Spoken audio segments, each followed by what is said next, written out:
Sunday பார்த்திங்கன்னா beef வந்து வாங்கிட்டு வந்தாச்சு. ஸோ பிரியாணி செய்யலான்னு சொல்லிட்டு பட்டை, லவங்க, கிராம்பு, தயிர், தக்காளி, கொத்தமல்லி, இஞ்சி பூண்டு பேஸ்ட்டு, மிளகாத்தூள், மஞ்சள்தூள், தனியாத்தூள், அப்புறம் கறியை வந்துட்டு விசில் விட்டு வேக வச்சாச்சு. கொஞ்சம் மஞ்சள்தூள், உப்பு, வெங்காயம் எல்லாம் போட்டு தாளிக்கு வந்து பட்டை, லவங்க, எண்ணெய் ஊற்றி தாளிச்சிட்டு அதிலே வெங்காயம் போட்டு வெங்காயம் வந்து நல்லா வதங்குறதுக்கு கொஞ்சம் உப்பு போட்டு நல்லா வதங்கிட்ட பிறகு கொஞ்சம் இஞ்சி பூண்டு பேஸ்ட்டு போட்டுட்டு அப்புறமா கொத்தமல்லி, புதினா அதிலே போட்டு நல்லா வதக்கிட்டு தக்காளி போட்ட பிறகு அதில் மிளகாத்தூள், மஞ்சள்தூள், தனியாத்தூள், கொஞ்சம் உப்பு போட்டு நல்லா வதக்கிக்கலாம்.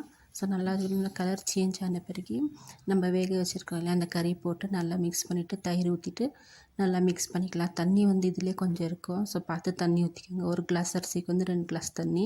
ஸோ இப்போ தண்ணி வந்து நல்லா கொச்சாச்சு. அரிசி கழுவி போட்டுக்கலாம். ஸோ தண்ணியெல்லாம் கொஞ்சம் இதாகிட்ட பிறகு மேலே வந்து நெய் ஊற்றிட்டு தம்க்கு விட்டுட்டு ஸோ இப்போ சாப்பாடு ரெடி. ஸோ இந்த வீடியோ பிடிச்சிருந்தா லைக் பண்ணுங்கள், ஷேர்